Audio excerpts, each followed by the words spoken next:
Good morning. हम आपको economy कल बताए थे और कल ये बोले थे कि ये सीरियल से इस पे वीडियो पढ़ेंगे और ढेर सारे क्वेश्चन करवा देंगे। मतलब इकोनॉमिक्स मतलब थोड़ा सा टफ टफ माना जाता है इकोनॉमी ना, जल्दी इकोनॉमी जल्दी समझ में नहीं आता है। तो इसलिए हमने कहा था थोड़ा इकोनॉमी आपको समझा, हंसते हुए समझा देंगे। अब मतलब आपको खुशी खुशी समझ में आ जाएगा, ज़्यादा कठिन नहीं लगेगा। तो वो तो उसको बताएंगे ज़रूर। लेकिन अभी उसी के साथ कुछ लोगों का मैसेज ये भी आया था कि उनको मैथ का कुछ, जैसे कि त्रिभुज का टॉपिक हुआ, वृत्त का, शंकु, घन, घनाभ, बेलन, यहाँ से भी क्वेश्चन नहीं आते, कोड से आधारित कुछ क्वेश्चन नहीं आते। उसके लिए भी कुछ वीडियो साथ में लेते चलते हैं, क्योंकि बहुत सारे बच्चों को वो भी जानना जरूरी है। सबकी मैथ उतनी मजबूत नहीं होती है।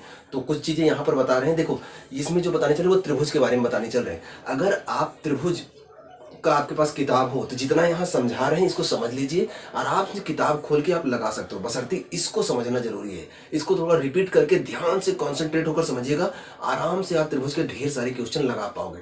बशर्ते जो मैं कंडीशन बताऊं, जैसे मैं समझाऊं, बस उसको समझ लो।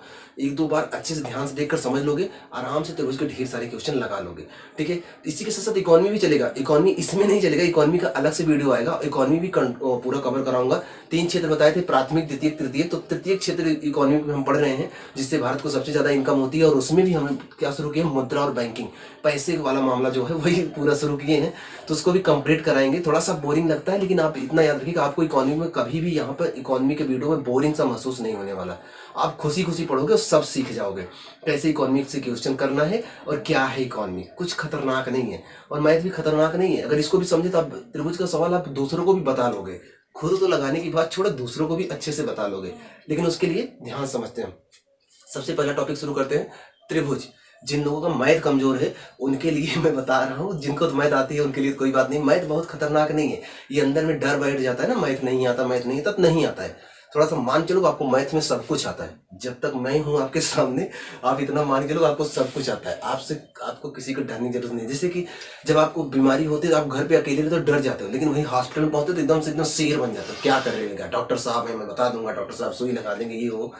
तो जो अंदर से कॉन्फिडेंस आता है ना, उस कॉन्फिडेंस से बीमारी भाग जाती है। तो जब आपके अंदर कॉन्फिडेंस आएगा ना, तो मैथ के भी बड़े बड़े सवाल आपके आगे बैठ जाएंगे घुटने टेक कर कि सर लगा लोगे आप मुझे। ठीक है, तो चलिए आपको त्रिभुज के बारे में कुछ समझाते हैं। ध्यान से समझने की कोशिश करिएगा, आप खुद से ही लगा डालोगे ढेर सारा क्वेश्चन। इधर देखो, क्षेत्रफल। त्रिभुज में भी 2 प्रकार होता है। एक त्रिभुज का हम कोण वाले आधारित क्वेश्चन पढ़ते हैं, एक क्षेत्रफल वाला। तो ज्यादातर क्वेश्चन क्षेत्रफल वाला आता है, कोण वाला बहुत कम आता है। तो पहले क्षेत्रफल वाला पढ़ते हैं, कोण वाला भी पढ़ा आपको बताया जाएगा।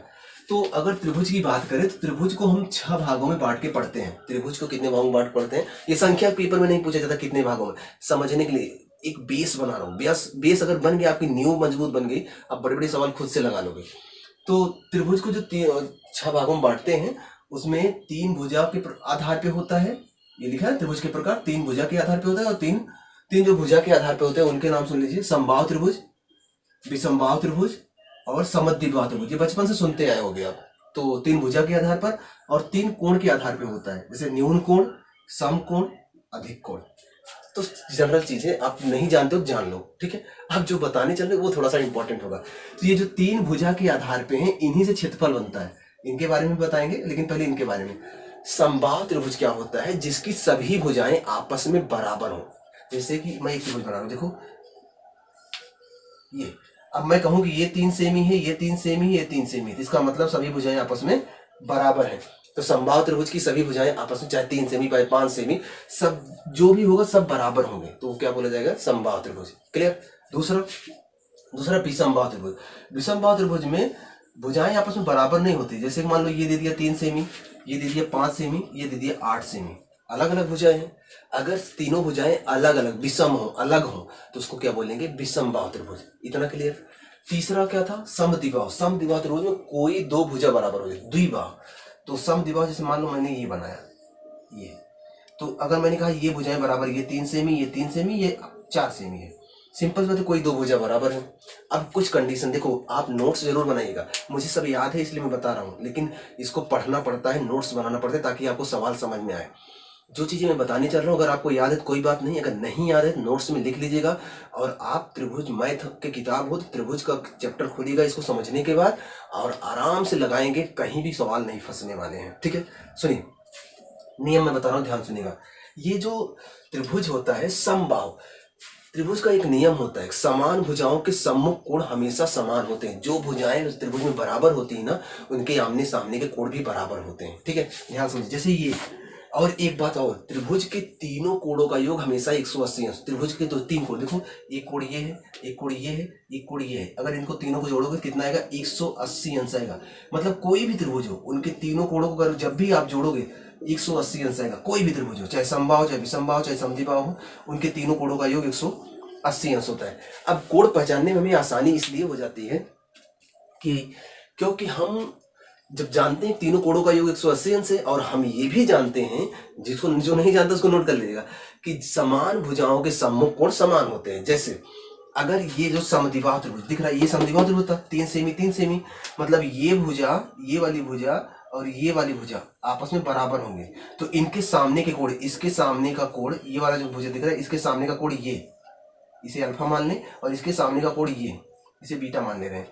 ये आपस में क्या होंगे? बराबर होंगे। मतलब अल्फा बराबर बीटा बोल सकते हैं। मतलब कोण ये वाला कोण इसके बराबर होगा, क्योंकि इनकी भुजाएं बराबर होती है। समान भुजाओं के सम्मुख कोण हमेशा समान होते हैं। अब ध्यान समझिएगा, अगर बोल दे कि ये वाला कोण, ये जो ऊपर वाला है, इसको बोल दे कि ये 80 अंश का है, तो पूछे इन दोनों कोणों का मान कितना है? तो हमें तो ये पता है ना कि त्रिभुज के तीनों कोणों का योग 180 अंश होता है, जिसमें से ये वाला तो 80 अंश है, ऊपर वाला। तो ये दोनों क्या हो सकते हैं? तो 180 में से इसको 80 घटा दो, बचेगा कितना? 100 अंश, क्योंकि तीनों का जोड़ 180 अंश है, जिसमें से ये अकेले 80 है, तो बचेगा 100 अंश। 100 अंश में ये दोनों समान हो जाए, इसका मतलब बराबर बराबर होंगे, 50 अंश 50 अंश घट जाएगा। समझ पा रहे हो ना? त्रिभुज में समान भुजाओं के सम्मुख के समान भुजाओं के सामने के कोण हमेशा समान होते हैं, बराबर होते हैं। तो जब दो कोण बराबर है, तीसरा कोण हमें पता है, तो सिंपल सी बात है, तीसरा कोण घटा दो, जो बचेगा उसको आधा आधा कर दो। सिंपल सी बात है, ये समझने के लिए बता रहे हैं। ठीक, इधर देखो, जैसे ये वाला कोण, इसको हमने बताया था कि ये समबाहु त्रिभुज है। मतलब ये भुजा, ये भुजा, ये भुजा आपस में बराबर होंगे, मतलब तीनों कोण भी आपस में बराबर होंगे, क्योंकि समान भुजाओं के, इसके सामने का ये कोण, इसके सामने का ये कोण, इसके सामने का ये कोण आपस में बराबर होंगे। त्रिभुज में समान भुजाओं के सम्मुख कोण हमेशा बराबर होते हैं। तो अगर ये तीनों भुजाएं आपस में बराबर हैं, तो इनके तीनों के आमने सामने कोण भी आपस में बराबर होंगे। इसका मतलब इनके तीनों के कोण आपस में बराबर होंगे, और त्रिभुज के तीनों कोणों का योग 180 अंश होता है। इसका मतलब 3 बराबर भागों में बांटेंगे, कितना आएगा? 60 60 60 अंश आ गया। ये बात समझ में आ रही ना? त्रिभुज के सम्मुख कोणों का योग, सभी तीनों कोणों का योग 180 अंश होता है। अगर उनके कोई भी कोण आपस में बराबर हैं, तीनों कोण आपस में बराबर हैं, तो मतलब तीनों का जोड़ 180 अंश होना चाहिए। इसका मतलब तीनों आपस में बराबर बराबर बटेंगे। ये बात समझ में आ रहा है ना? तो यहाँ पर कितना हो जाएगा? 180 60 60 60। लेकिन ये देखो, इसमें कोई भी भुजा आपस में बराबर नहीं है। इसका मतलब क्या है कि इनमें कोई भी कोण आपस में बराबर नहीं होगा। इतना बात समझ में आ रहा है?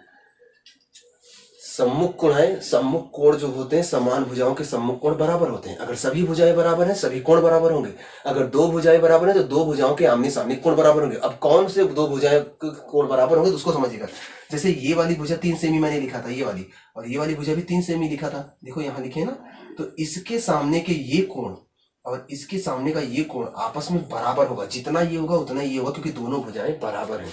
इतनी बात क्लियर है? विषम बाहु में थोड़ा सा अलग सा नियम है। जो विषम बाहु त्रिभुज होता है, उसमें जो सबसे बड़ी भुजा होती है, उसके सामने का कोण भी सबसे बड़ा होता है, और जो सबसे छोटी भुजा होती है, उसके सामने का कोण भी सबसे छोटा होता है। इसको याद रखिएगा। जैसे ये वाला मैंने बताया था, ये विषम बाहु त्रिभुज है। इसमें सबसे बड़ी भुजा ये 8 सेमी थी, ये दिख रहा है। तो इसके सामने का ये वाला, अगर कोण का नाम रखें ABC, तो 8 सेमी की भुजा का सामने का कोण क्या है? कोण B है। ये सबसे बड़ा होगा इस त्रिभुज में। बात समझा? कितना है ये नहीं पता है, ये तो बाद में पता चलेगा। वो दिया रहेगा तो पता चलेगा, नहीं पता कर लेंगे। कभी क्वेश्चन केवल भुजा के आधार पूछ लेगा इसमें कौन सा कोण सबसे बड़ा है, तो आप देखिएगा जो भुजा सब त्रिभुज में पता चल जाएगा ना कौन सी भुजा सबसे बड़ी है, देखकर बता दोगे। उसके सामने जो कोण होगा सबसे बड़ा होगा। जैसे ये देखो, ये भुजा 8 सेमी है, तो इसके सामने का कोण ये सबसे बड़ा है। और ये इसमें सबसे छोटी भुजा कौन है? ये देखो, ये 3 सेमी मैंने लिखा है, तो ये इसके सामने का कोण ये C सबसे छोटा है। क्या पहचान पाओगे? अब अलग कर पाओगे ना, समान कोण कब हो सकते हैं और बड़ा कोण छोटा कोण कब हो सकते हैं? समान कोण तब होंगे जब भुजाएं समान होंगी, तो उनके सामने कोण समान होंगे।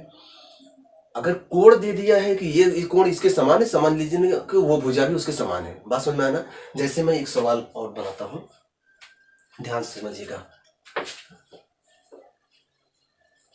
समझ पाओगे तभी आप सवाल अपने आप लगा पाओगे, किसी से पूछने की जरूरत नहीं है। जैसे मैं बता दूं, जैसे ये एक मैं त्रिभुज बनाया और मैं बोल दिया कि ये 80 अंश है और ये 80 अंश है, और ये 80 80 160, ये 20 अंश है। तो मैं पूछूं कि अब ABCD नाम रख दूं, ABC। अब मैं कहूं बताओ इनमें से कौन सी दो भुजाएं आपस में बराबर हैं। तो ये 80 अंश है, ये 80 अंश है, सॉरी। तो 80 अंश के सामने की भुजा कौन सी है, ये AC। तो AC किसके बराबर होगी भुजा, ये भी 80 अंश है, इसके सामने की भुजा AC और ये भी 80 अंश है। तो इसके सामने, इस कोण के सामने की भुजा ये है कौन, BC। तो AC बराबर BC। क्या कर पाओगे, ऐसे समझ पाओगे। अब मैं क्वेश्चन और एक सवाल और बनाता हूँ। दिख रहा है यहाँ पर, देखो मैं एक त्रिभुज बना रहा हूँ, ये दिख रहा है। अब मैं कहूँ कि ये कोण 40 अंश है और मैं कहूँ कि ये भी कोण 40 अंश है, तो आप बताओ कौन से दो भुजाएं आपस में बराबर होंगी। दिख रहा है कौन सी दो भुजाएं बराबर होगी। वीडियो को पॉज करो और खुद से सोचो, फिर मैं बता रहा हूँ, उसके बाद आंसर मैच कराओ। रोक लिया वीडियो, अरे रोको उसको, टैप करो, रोक लिया ना। अब देखो मैं बता रहा हूँ आंसर, चलो सुनो। ये 40 अंश है, इसके सामने की भुजा ये बनेगा, इस 40 अंश के सामने की भुजा AC। और ये 40 अंश है, इसके सामने की भुजा AB। तो AC बराबर AB। तो अगर कोण दे दिया जाए और पूछ ले कौन सी दो भुजाएं बराबर है, तब भी निकाल सकते हो। अगर भुजा दे दे और पूछ ले कौन से दो कोण बराबर है, तब भी निकाल सकते हो। ठीक है, जो भी भुजा बराबर होगी उसके सामने का कोण बराबर हो जाएगा, जो भी कोण बराबर होगा उसके सामने की भुजाएं बराबर हो जाएंगी। ठीक है, अगर तीनों भुजाएं बराबर है, तीनों कोण आपस में बराबर होंगे और त्रिभुज के तीनों कोणों का योग 180 अंश होता है। क्या ये याद रहेगा, याद रखना। जो लोग नहीं जानते हो त्रिभुज के बारे में, इन सबको कंडीशन को नोट करना। त्रिभुज के तीनों कोणों का 180 अंश होता है। त्रिभुज में समान भुजाओं के सम्मुख कोण बराबर होते हैं। समबाहु त्रिभुज में सभी कोण बराबर होते हैं, कितने अंश के, 60 अंश के। क्लियर कर पाओगे। अब कुछ चीजें और समझते हैं। समबाहु त्रिभुज समझ में आया, विसंबाहु त्रिभुज समझ में आया, और समद्विबाहु त्रिभुज। समद्विबाहु त्रिभुज में कोई दो भुजाएं बराबर होती है, इसका मतलब कोई दो कोण भी बराबर होंगे। विषमबाहु त्रिभुज में कोई भी कोण बराबर नहीं होगा, क्योंकि सभी भुजाएं बराबर नहीं होती। समबाहु त्रिभुज में सभी भुजाएं बराबर होती है, इसका मतलब सभी कोण बराबर होंगे। सिंपल सा कॉन्सेप्ट है, ठीक, याद रखना इसको। इधर आते हैं, ये जो कोण के आधार पे, इसको तो हम तीन त्रिभुज कोण के भी आधार पे होते हैं। ये देखो, न्यून कोण त्रिभुज, समकोण त्रिभुज, अधिक कोण त्रिभुज। इनको यहाँ नहीं पढ़ना है, ये कोण वाले त्रिभुज है। जब कोण वाला त्रिभुज पढ़ेंगे तो वहां, अभी हम क्षेत्रफल वाला पढ़ रहे हैं, तो यही तीन की जरूरत है, तो उन्हीं को पढ़ेंगे। ठीक है, अभी इनका नाम जानते रहो बस, इनको डिटेल में बाद में बताएंगे। लेकिन एक चीज आपको यहाँ जानना है थोड़ा सा, इसके बारे में, समकोण के बारे में। समकोण के बारे में मैं बता रहा हूँ, उसको थोड़ा सा समझना है आपको, वहां से क्वेश्चन बन सकता है और आगे आपको क्षेत्रफल में भी इसकी जरूरत पड़ेगी, तो इसको थोड़ा समझते हैं। जो ये समकोण त्रिभुज होता है, समकोण त्रिभुज उसे कहते हैं जिसका एक कोण 90 अंश का हो। 90 अंश समझते हो ना। आपको एक दिन हम पाई चार्ट बताते तब भी बताए थे कि टोटल कोण 360 अंश का बनता है। जैसे कि अगर कोई ऐसी रेखा है और इस पर कोई लंबवत रेखा अगर आप खींच दिए, तो यहाँ जो कोण बनता है 90 अंश का बनता है। ठीक है, और इसको भी इधर जो बनेगा ये भी 90 अंश का बनेगा। इसको अगर नीचे खींच दो तो इधर भी जो बनेगा ये भी 90 अंश बनेगा, और इधर भी जो बनेगा ये भी 90 अंश। मतलब पूरा गोला कितने अंश का होगा, 90 90 90 90, 360, 9 चौके 36, 360 अंश का पूरा गोला बनता है। ये तो जानते हो। लेकिन हमें पूरा गोला का मतलब नहीं, जरूरत नहीं है। हमें 90 अंश में एक लंबवत भुजा चाहिए जो 90 अंश का कोण बनाए। लंबवत भुजा जो सीधे आकर किसी त्रिभुज पे पड़ती है। जैसे एक रेखा खींचा और यहाँ पर एक रेखा खींचा, ये दिख रहा है। अब इसको ऐसे मिलाया तो यहां पर देख रहे हो, ये जस्ट जो 90 अंश का, थोड़ा तिरछा बन गया मुझसे, ये ऐसे बनेगा। एक मिनट,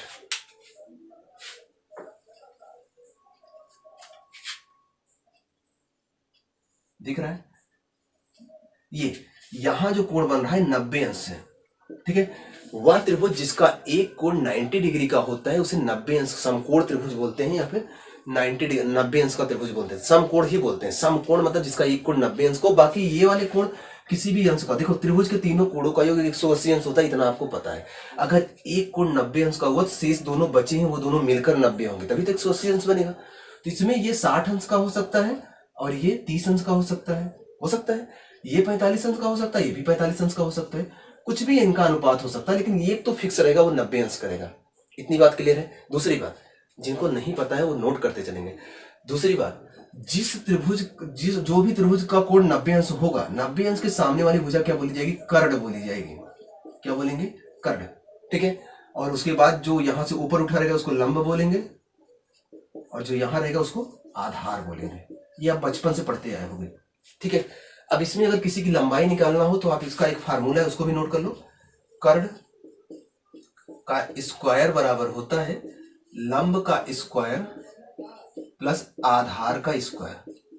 आधार का स्क्वायर अगर आधार का स्क्वायर और लंब का स्क्वायर करके जोड़ दो तो किसका आएगा, कर्ण का स्क्वायर, उसका वर्गमूल निकालोगे तो कर्ण आ जाएगा।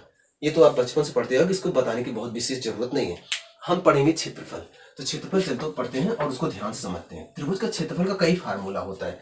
तो सबसे पहले हम पढ़ेंगे समबाहु त्रिभुज। ये जो समबाहु त्रिभुज है, तो समबाहु त्रिभुज का क्षेत्रफल, समबाहु त्रिभुज का क्षेत्रफल कैसे निकालेंगे, तो इसका एक फार्मूला होता है। यहाँ देखो लिखा है, समबाहु त्रिभुज का क्षेत्रफल बराबर कर्णी 3/4 गुणे भुजा स्क्वायर, कर्णी 3/4 गुणे भुजा स्क्वायर। ठीक, कोई भी समबाहु त्रिभुज हो उसका कर्णी 3/4 करके भुजा स्क्वायर कर दोगे, उसका क्षेत्रफल आ जाएगा। जैसे मान लो ये एक समबाहु त्रिभुज है ये, और बोल दिया कि इसकी भुजा 8 सेमी है। समबाहु सभी भुजाएं 8 सेमी होंगी, समबाहु सभी भुजाएं बराबर होंगी, 8 सेमी है। पूछ ले कि इसका क्षेत्रफल क्या होगा। इसका क्षेत्रफल का फार्मूला है, फार्मूले में रखो, ये फार्मूला है कर्णी 3, ये भुजा ए क्या है जानते हो, ए को बोलते हैं भुजा, ए बराबर होता है, ए बराबर भुजा होती है। भुजा की जो भी लंबाई होगी उसे ए की जगह रखा जाएगा। तो फार्मूले में रखो क्षेत्रफल बराबर, इसका क्षेत्रफल अगर आपको निकालना हो, दिख रहा है, क्षेत्रफल निकालना हो तो क्या लिखोगे, कर्णी 3/4 गुणे भुजा स्क्वायर। भुजा कितना है 8 गुणे 8, 4 दूना 8, 2 8 16। आंसर क्या आएगा 16 कर्णी 3। इसका क्षेत्रफल कितना आएगा 16 कर्णी 3 सेमी स्क्वायर। सिंपल सा कॉन्सेप्ट है, कोई कठिन नहीं है। जब किसी भी समबाहु त्रिभुज का आपको क्षेत्रफल निकालना है तो कर्णी 3/4 में उसका भुजा स्क्वायर करके गुणा कर दो, आंसर आ जाएगा, कोई दिक्कत नहीं है। ठीक, अब इसी के साथ कुछ क्वेश्चन और भी आता है कि समबाहु त्रिभुज है उसकी ऊंचाई ज्ञात करना है। ये तो क्षेत्रफल का फार्मूला है, ऊंचाई का फार्मूला क्या है यहाँ लिखा है, देखो फार्मूला मैं वैसे भी बता दे रहा हूँ, ध्यान समझिएगा। समबाहु त्रिभुज का ऊंचाई, समबाहु त्रिभुज की ऊंचाई, ऊंचाई का फार्मूला होता है कर्णी 3/2 गुणे भुजा। ऊंचाई क्या है, जैसे मान लो ये एक त्रिभुज है, वही त्रिभुज है मान लो, इसकी भुजा की लंबाई 8 सेमी 8 सेमी 8 सेमी है। पूछ ले इसकी ऊंचाई, ऊंचाई का मतलब समझते हो, ये वाली ऊंचाई, ये लंबवत ऊंचाई, ये इसकी ऊंचाई है। ऊंचाई निकालने के लिए क्या फार्मूला है, कर्णी 3/2 गुणे भुजा, कर्णी 3/2 गुणे भुजा कितना है 8 है, 2 चौका 8, कितना आएगा 4 कर्णी 3। क्या याद रहेगा 4 कर्णी 3। तो ये क्या है, इसकी भुजा है। दूसरा तरीका है क्या निकालने का, उसको समझिए। एक तो फार्मूले से हम निकाल लिए, मान लो कि कोई समबाहु त्रिभुज दिया है जिसकी भुजा 8 सेमी है, कोई समबाहु त्रिभुज दिया है जिसकी भुजा 8 सेमी है। मान लो ये समबाहु त्रिभुज दिया है, यही वाला है, इसकी भुजा 8 सेमी है, और हमें फार्मूला नहीं याद आ रहा है। ये फार्मूला जो मुझे अभी बताया आपको फार्मूला, ये फार्मूला याद नहीं आ रहा है, तब भी आपको निकालना चाहते हो तो आप क्या करो, यहां से एक लंब डाल दो। ठीक है, जब आप इसको लंब डालोगे ना तो यहाँ पर कितने अंश का कोण बनाएगा 90 डिग्री का। और समकोण त्रिभुज के नियम के हिसाब से 90 अंश के सामने की भुजा कर्ण है, तो कर्ण कितना है 8 सेमी। तो अगर ये 90 लंब डालोगे तो ये कोण कितना बनाएगा 90 अंश ना, दिख रहा है कि नहीं, दिख रहा है, नहीं दिख रहा है, थोड़ा बड़ा मैं बनाता हूँ। मान लो आपको सूत्र नहीं याद रहा है कि समबाहु त्रिभुज की ऊंचाई का फार्मूला होता है कर्णी 3/2 गुणे भुजा, तो आप क्या करो हल कर डालो उसको। जैसे मान लो कि 8 सेमी का कोई त्रिभुज है समबाहु त्रिभुज, इसकी ऊंचाई निकालना है, तो आप क्या करो एक लंब डाल दो इससे। अब लंब अगर डालोगे तो इसका मतलब यहाँ पर 90 अंश का कोण बनेगा। अभी बताए थे आपको 90 अंश के सामने की भुजा क्या होती है कर्ण होती है, तो इसका मतलब ये सामने वाली भुजा क्या हो जाएगी कर्ण हो जाएगी। तो कर्ण 8 सेमी, और यहाँ से यहाँ लंब डाले हो तो इसका मतलब ये 2 बराबर भागों में टूट गया। ये 8 सेमी था टोटल यहाँ से यहाँ तक, तो कितना हो जाएगा ये 4 सेमी हो जाएगा। तो अब देखो इस त्रिभुज में, इस समकोण त्रिभुज में, समकोण त्रिभुज क्या बन रहा है, जैसे ये ABC और ये D, ये त्रिभुज था। तो अगर यहां से जब आप लंब डालेंगे तो एक त्रिभुज बनेगा ADC, त्रिभुज ADC समकोण त्रिभुज बन रहा है।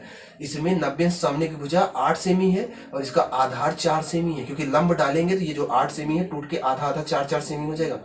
तो हमें ये चाहिए, ये क्या है लंब है। तो अभी हम आपको फार्मूला लिखवाए थे, कर्ण का स्क्वायर बराबर, याद होगा आपको, कर्ण का स्क्वायर बराबर लंब का स्क्वायर प्लस आधार का स्क्वायर। अभी बताए थे आपको, बताए थे ना।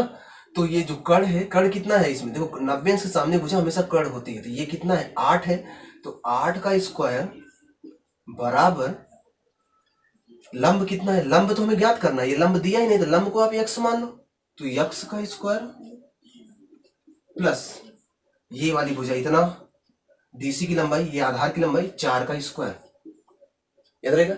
अब देखो क्या लिखोगे, 8 का स्क्वायर कितना होगा 64, यक्स का स्क्वायर यक्स स्क्वायर और 4 का स्क्वायर 16, तो यक्स स्क्वायर बराबर क्या लिखेंगे 64 ये 16 इधर आके माइनस हो जाएगा, 16 बराबर एक्स स्क्वायर, मतलब नीचे दिख नहीं रहा क्या? अच्छा नहीं दिख रहा है तो यहाँ तक दिख रहा होगा आपको, तो यहाँ लिखते हैं, देखो यहाँ लिखते हैं, दिख रहा है यहाँ पे, और देखो यहाँ पर लिखते हैं कि 64 बराबर एक्स स्क्वायर प्लस 16। तो हमें एक्स स्क्वायर का मान चाहिए, 16 इधर आके माइनस होगा, 64 माइनस 16 बराबर एक्स स्क्वायर, या फिर 16 में से 64 में 16 घटाओ, 14 में से 6 गया 8, 5 में से 1 गया 4, 48 आएगा बटे एक्स स्क्वायर बराबर एक्स स्क्वायर। तो ये स्क्वायर है, इसका स्क्वायर हटाने के लिए इधर करड़ी लगाना पड़ेगा, तो मतलब एक्स बराबर लिख सकते हैं करड़ी में 48, तो करड़ी में 48 को लिख सकते हैं करड़ी में 16 गुणे 3, 16 3 48 होता है, या फिर एक्स बराबर लिख सकते हैं 16 का वर्गमूल 4 बाहर आ जाएगा और करड़ी 3 अंदर रह जाएगा। ठीक, तो क्या आया 4 करड़ी 3, वही तो वहां भी आया था। यहाँ देखो जब हल किए थे इस फार्मूले में रखकर, तो फार्मूले में रखे थे ना करड़ी 3 बटे 2 गुणे भुजा, भुजा कितना था 8, 2 चौके 8, कितना आया था 4 करड़ी 3, यहाँ भी आया था। अगर फार्मूला याद है तो आराम से वही रख दो, आंसर हो जाएगा, और फार्मूला नहीं याद है तो आप समकोण त्रिभुज के नियम से निकाल लो, तब भी आ जाएगा। आपके ऊपर है आप कैसे निकाल पाओगे, ये आपके ऊपर है। ठीक है, तो इतना याद हो जाएगा। समकोण त्रिभुज का क्षेत्रफल निकाल, समबाहु त्रिभुज का क्षेत्रफल निकाल सकते हो, कोई दिक्कत नहीं है। करड़ी 3/4 गुणे भुजा स्क्वायर, या फिर ऊंचाई निकालो करड़ी 3/2 गुणे भुजा। नहीं याद है फार्मूला तो ये आप लंब डाल के समकोण त्रिभुज के नियम से निकाल लेना, तभी आ जाएगा। ठीक, इसके अलावा अब जैसे देखो कोई भी त्रिभुज हो, अगर आपको क्षेत्रफल निकालना है तो आपको एक चीज पता होना चाहिए, उसकी एक भुजा की लंबाई और उस त्रिभुज की ऊंचाई, बस यही पता हो, आपको कुछ नहीं पता करना है, आराम से निकल जाए। जैसे मान लो आपको कुछ नहीं याद है तो आप क्या करो, उस त्रिभुज की एक भुजा की लंबाई और उसकी ऊंचाई पता कर लो, और कुछ नहीं याद करना है, उसको गुणा करके आधा कर दो, उस त्रिभुज का क्षेत्रफल आ जाएगा। कोई भी त्रिभुज हो, जैसे मान लो, जैसे कि मान लो ये मैं त्रिभुज बनाया हूं, इसकी लंबाई 4 है, ये 3 है, ये 5 है। ठीक है, तो इसकी ऊंचाई देखो, ये सीधा गया है, ऊंचाई कितनी होगी 4 सेमी। तो कोई एक भुजा ले लो, तो 4 सेमी ऊंचाई है, गुणे एक भुजा, ये 3/2, कितना आएगा 4 3 12 का आधा 6। मतलब ये है किसी भी कोई भी त्रिभुज हो, क्षेत्रफल निकालना है तो उसकी एक भुजा की लंबाई ले लो और उसकी ऊंचाई ले लो, गुणा करके आधा कर दो, उस त्रिभुज का क्षेत्रफल आ जाएगा। कोई भी त्रिभुज हो, कोई फर्क नहीं पड़ता, समबाहु है विसमबाहु है। ठीक है, तो वो तो आपको याद हो जाएगा। दूसरा, अगर समकोण त्रिभुज का क्षेत्रफल निकालना हो, समबाहु का फार्मूला मैंने बता दिया, समकोण का अगर क्षेत्रफल निकालना हो तो समकोण का क्षेत्रफल बराबर 1/2 आधार गुणे ऊंचाई, आराम से आ जाएगा। जैसे ये समकोण त्रिभुज है, दिख रहा, 1 मिनट, ये समकोण त्रिभुज है। अब इसमें बोल दे कि ये 4 सेमी है, ये 3 सेमी है, ये 5 सेमी है, समकोण त्रिभुज है, बोल दिया कि समकोण है, तो आपको इसका क्षेत्रफल निकालना है। क्या करोगे, फार्मूले में रखो, समकोण त्रिभुज का क्षेत्रफल का फार्मूला 1/2, तो 1/2 गुणे आधार, आधार कितना है, आधार ये है 3 सेमी, गुणे ऊंचाई, ऊंचाई कितना है, ये देखो सीधी वाली लंबाई ऊंचाई होती है 4 सेमी, तो 2 दूना 4, कितना आएगा 6 सेमी स्क्वायर। आ गया ना। समकोण त्रिभुज का फार्मूला बहुत सरल होता है, थोड़ा सा यही समझने में दिक्कत होती है बस, नहीं तो बहुत सरल होता है समकोण त्रिभुज का। ठीक है, याद रहेगा ये समकोण त्रिभुज का फार्मूला, ये फार्मूला यहाँ लिखे गए, याद देख लेना इसको। अब तीसरा होता है जो सबसे इंपॉर्टेंट है, अगर आपको कोई फार्मूला नहीं याद हो रहा है तो एक सिंपल सा फार्मूला है हीरो का सूत्र। हीरो के सूत्र से आप सभी आंसर निकाल सकते हो। तो हीरो का जो सूत्र होता है वो अक्सर विषमबाहु त्रिभुज पे लगाते हैं, आप किसी भी त्रिभुज पे लगा सकते हो, कोई दिक्कत नहीं है। वो होता है करड़ी में यस इंटू यस माइनस ए, यस माइनस बी और यस माइनस सी। ठीक है, और यस बराबर होता है a plus B plus C by 2। ये एस है, एस क्या है, त्रिभुज का अर्ध परिमाप है। ये फार्मूला यहां लिखा गया है। ठीक है, अब उस फार्मूले से सवाल लगाते हैं, तब आपको समझ में आएगा। देखो, जैसे मान लो कोई विषमबाहु त्रिभुज है, ये मैं बना रहा हूं विषमबाहु त्रिभुज, ये इसकी लंबाई 8 सेमी दिया, इसकी लंबाई 6 सेमी दिया, और इसकी भी लंबाई मान लो मैं 4 सेमी दे दिया। ठीक, और मैं ये बता रहा हूँ, पूछ रहा हूँ कि बताइए इसका क्षेत्रफल क्या होगा। लंबाई अलग अलग है, इसका क्षेत्रफल, भुजा भाई मतलब विषमबाहु त्रिभुज है ना, तो समबाहु त्रिभुज का फार्मूला लेगा ना समकोण त्रिभुज का फार्मूला लेगा, सभी भुजाएं अलग अलग है। और ये भी नहीं बताया गया कि समकोण त्रिभुज है, तो सिंपल सी बात है, फार्मूला लगेगा विषमबाहु त्रिभुज का। विषमबाहु त्रिभुज का जो फार्मूला है वो सभी त्रिभुजों पे लगता है, इसलिए इसको हीरो का सूत्र कहते हैं। हीरो का सूत्र सभी त्रिभुज पे लग जाएगा, लेकिन विषमबाहु के लिए वो खास करके बनाया गया है तो उसको यही यूज कर लेते हैं। तो विषमबाहु का फार्मूला होता है, सबसे पहले हम यस निकालेंगे। यस क्या होता है, a + b + c / 2 दिख रहा है, तो a + b + c मतलब इसकी भुजाएं हैं। तो यस निकालेंगे क्या लिखेंगे, यस बराबर 8 + 6 + 4/2, 8 6 14, 14 4 18, 18/2 कितना आएगा, 9 आएगा, दिख रहा है ना। अब हम क्षेत्रफल निकालेंगे, तो कड़ी में एस का मान कितना आया है, 9, तो 9 कोष्टक में 9 - a, एस माइनस ए ना, ए मतलब पहली भुजा 8, दूसरे में 9 - b दूसरी भुजा, तीसरे में 9 - c तीसरी भुजा, ये।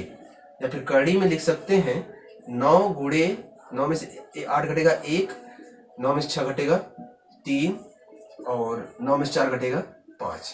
या फिर इसको आप लिख सकते हो कड़ी में 9 गुणे 3 गुणे 5, तो 9 का वर्गमूल 3 बाहर आएगा, लेकिन इस 3 का वर्गमूल नहीं निकलेगा, इस 5 का वर्गमूल नहीं निकलेगा, तो आप कड़ी में इसको लिख दो 5 3 15, तो इसका आंसर होगा 3 कड़ी 15 सेमी स्क्वायर। जिसका वर्गमूल निकले निकाल लो बाहर, जिसका वर्गमूल नहीं निकल रहा है उसको वैसे रहने दो। तो ये दिख रहा है कि नहीं, ये नहीं दिख रहा है, नहीं दिख रहा है, तो इसको हम, ये जो यहाँ है इसको हम ऐसे लिख सकते हैं, यहाँ लिख रहे हैं, देख लो यहाँ 9 गुणे 1 गुणे 3 गुणे 5, तो इसको लिख सकते हैं 9 का वर्गमूल 3 बाहर आएगा, और 3 5 का वर्गमूल निकलेगा नहीं, तो कड़ी में 15 हो जाएगा, तो इसको आंसर बनेगा 3 कड़ी 15। जिसका वर्गमूल ना निकले उसे कड़ी में रहने दो, जिसका वर्गमूल निकले उसे बाहर निकाल लो। तो इस तरह से समबाहु त्रिभुज का क्षेत्र, सॉरी विषमबाहु त्रिभुज का क्षेत्रफल निकलता है। इसे बोलते हैं हीरो का सूत्र। यस निकालेंगे, यस बराबर होता है तीनों भुजाओं का जोड़ बट्टा 2, इसको बोलते हैं अर्ध परिमाप, ठीक है। यस निकल गया, उस यस को आप इस फार्मूले में रखो, यस इंटू यस माइनस ए, yes minus b, s minus c, और आराम से रख दोगे, आंसर आ जाएगा। तो इस तरह से हम तीनों त्रिभुज के फार्मूला से तीनों त्रिभुज का क्षेत्रफल निकाल सकते हैं, ठीक है। कुछ तो समझ में आया होगा। अब कुछ चीजें और बताते हैं, ध्यान समझिएगा। ये जो त्रिभुज होते हैं, कभी कभी यहाँ से क्वेश्चन ऐसे आता है कि कोई त्रिभुज है, उनके मध्य बिंदुओं को आपस में मिला दिया गया है, और इस तरह मिलाने से बने हुए त्रिभुज का क्षेत्रफल क्या होगा। ये सिंपल सा, बहुत सिंपल सा कॉन्सेप्ट है। जैसे मान लो ये त्रिभुज है, ये देख रहे हो, ये त्रिभुज है, और इसकी लंबाई दिया है 10 सेमी, इसकी लंबाई दिया है 12 सेमी, इसकी लंबाई दे दी है 16 सेमी, दिख रहा है। अब बोल दिया कि इसका मध्य बिंदु मान लो ये है, इसका मध्य बिंदु मान लो ये है, इसका मध्य बिंदु मान लो ये है, तो इनको बोला कि आपस में मिला दिया गया है, और मिलाने से जो त्रिभुज बन रहा है उसका क्षेत्रफल बताइए। तो ये देख लो, एक त्रिभुज बन रहा है, ये वाला कह रहा है इसका क्षेत्रफल बताइए। तो आप देखो ना, 1 2 3 4 बराबर त्रिभुज बन रहे हैं ना, देख लो 4 बराबर त्रिभुज बन रहे हैं। इसका मतलब ये त्रिभुज टोटल त्रिभुज का 1/4 होगा, सिंपल सी बात है, 1/4 होगा। दूसरी बात, अब आप क्या करो, हीरो के सूत्र से इस बड़े त्रिभुज का क्षेत्रफल निकाल लो। हीरो के सूत्र से यस माइनस ए, yes minus b, s minus c से, इससे पहले यस निकाल लो, उसके बाद इससे निकालकर इस पूरे बड़े त्रिभुज का क्षेत्रफल निकाल लो। जो बड़े त्रिभुज का क्षेत्रफल आएगा वो पूरे ऐसे ही 4 त्रिभुजों का योग है। वो बड़ा वाला त्रिभुज तो 4 त्रिभुजों का योग है। एक त्रिभुज का, उसमें से एक त्रिभुज का पूछा जा रहा है, तो उस क्षेत्रफल में 4 से भाग दे दो, एक त्रिभुज का क्षेत्रफल आ जाएगा, क्योंकि चौथाई है ना, एक त्रिभुज का चौथाई है, समझ में आ रहा है ना। दूसरा तरीका क्या है, दूसरा तरीका ये है कि ये सबके मध्य बिंदुओं को मिलाकर बनने से बना हुआ है। तो ऐसा करते हैं, सबको आधा आधा कर देते हैं। इसका आधा क्या होगा 5, इसका आधा होगा 6, इसका आधा 8। तो इसको हीरो के सूत्र से, इसका फार्मूला, हीरो के सूत्र से इसका क्षेत्रफल निकालो, ये इस त्रिभुज का क्षेत्रफल बन जाएगा। 2 तरीका है, या तो बड़ी वाले त्रिभुज का क्षेत्रफल निकाल के 1/4 कर दो तब भी आंसर आ जाएगा, या फिर इन सभी भुजाओं को आधा करके क्षेत्रफल निकालो, वही आंसर हो जाएगा, ठीक है। 2 तरीका है, आराम से कर सकते हो, कोई दिक्कत नहीं है, ठीक। तो वही है, मध्य बिंदुओं को मिलाने से जो त्रिभुज बनता है उसका क्षेत्रफल कुल त्रिभुज के त्रिभुज क्षेत्रफल का 1/4 होता है। यहाँ लिखे हैं, दिख रहा है ना। ये सब आप कॉपी में नोट कर लीजिएगा, पेपर में यहाँ से क्वेश्चन आते हैं, आप कर लो। जो लोग मैथ लगा लेते हैं उनके लिए कोई दिक्कत नहीं, जो लोग नहीं लगा पाते उनके लिए समस्या हो जाती है, ठीक है। एक टॉपिक और रह गया है, लेकिन इसको इस वीडियो में नहीं बताएंगे, इसको नेक्स्ट वीडियो में बताएंगे। ये जब कभी क्या होता है उसको समझ लीजिए। कभी कभी क्या होता है, त्रिभुज के अंदर वृत्त बन जाता है, त्रिभुज के बाहर वृत्त बन जाता है। जैसे ये त्रिभुज है, ये तो कभी कभी ऐसे वृत्त बनता है। अब पूछ लेगा इस वृत्त का क्षेत्रफल बताओ, ये त्रिभुज को बाहर से टच करते हुए जाता रहता है। और कभी कभी इस त्रिभुज के अंदर भी एक वृत्त बनता है ऐसे। तो कभी कभी अंतःवृत्त की त्रिज्या या फिर अंतःवृत्त का क्षेत्रफल, या फिर बाह्य वृत्त की त्रिज्या या फिर बाह्य वृत्त का क्षेत्रफल भी पूछता है। लेकिन अब इतना आज बहुत ज़्यादा समझा दिए हैं, तो पहले उसको आप कंसल्ट कर लो कि आपको समझ में आ रहा है कि नहीं आ रहा है, बताइए। उसके बाद फिर ये अंतःवृत्त, बाह्यवृत्त और भी जो यहाँ से जितने भी कठिन कठिन क्वेश्चन बनते हैं, जो कि पेपर में बनते हैं, आपको समझ में नहीं आता, आप छोड़ के आ जाते हो, छोड़ के नहीं आने वाले हो। खूब अच्छे से मैं समझा दूंगा, आप कर जाओगे, ठीक है। पहले आप बताओ इतना समझ में आया कि नहीं आया। अब आपके रिस्पॉन्स के ऊपर से ही आगे का वीडियो इस पे बनाया जाएगा। अगर नहीं समझ में आ रहा हो तो क्या मतलब है, फालतू चिल्लाता रहूं मैं और आप भी सुनते रहो और कहो यार ये दिमाग में नहीं आ रहा है, पता नहीं क्या समझा रहे हैं। तो पहले आपका रिस्पॉन्स पता होना चाहिए ना कि आपको समझ में आ रहा है कि नहीं आ रहा है, तो बताइएगा। तब उसके बाद नेक्स्ट टाइप में ये वाला शुरू करेंगे। ये जो फार्मूला लिखे हैं वैसे भी लिख दिया, कोई मतलब नहीं निकला, बताना था लेकिन रोक रहे हैं यहीं पर, क्योंकि अभी इकॉनमी का भी वीडियो बनाएंगे, क्योंकि इकॉनमी भी चल रहा है। इकॉनमी भी आपको समझाना है, थोड़ा सा कठिन है। देखो सरल सब्जेक्ट सभी वैसे भी आप पढ़ के अपने समझ लोगे, थोड़ा सा कठिन सब्जेक्ट आपको समझा दें जिनसे क्वेश्चन पेपर में बनते हैं, आप समझ नहीं पाते या फिर कर नहीं पाते हो। तो इकॉनमी का भी वीडियो बनेगा, शायद बन जानते बनाते उसको 2 बज जाए, तो ये तो भी जल्दी बना रहे हैं। तो वहाँ भी रिस्पॉन्स ठीक ठाक मिला है, बच्चों को उसको समझ में आ रहा है। कुछ लोगों ने लिखा, आप लोग लिखते नहीं हो, इससे पता नहीं चलता कि आपको समझ में आता है कि नहीं। तो जब देखते हो तो कम से कम लिख भी तो दिया करो, ठीक है। और बहुत लोग ऑफलाइन डाउनलोड करके देखते हो, थोड़ी देर ऑनलाइन देख लिया करो, 1 मिनट 2 मिनट, उसके बाद ऑफलाइन कर लिया करो। नहीं तो वीडियो आया आप लोग डाउनलोड कर लेते हो, उसके बाद में देखते हो, ठीक है। बाद में ही देखो, कोई दिक्कत नहीं, लेकिन पहले एक बार व्यू तो बढ़ा लिया करो। एक बार 1 मिनट वैसे चला के ऑनलाइन 1 मिनट ऑनलाइन देख लिया करो, उसके बाद डाउनलोड कर लिया करो, फिर ऑफलाइन देखा करो, कोई दिक्कत नहीं है। इससे मुझे भी जब तक उस पर व्यू लिख के नहीं आएगा तब तक मुझे नहीं पता चलेगा ना कितने लोग देख रहे हो। इसलिए थोड़ी देर 1 मिनट चला लिया करो, उसके बाद ऑफलाइन कर डाउनलोड कर लिया करो, ठीक है। आशा करते समझ में आ रहा होगा। मिलते हैं नेक्स्ट वीडियो में।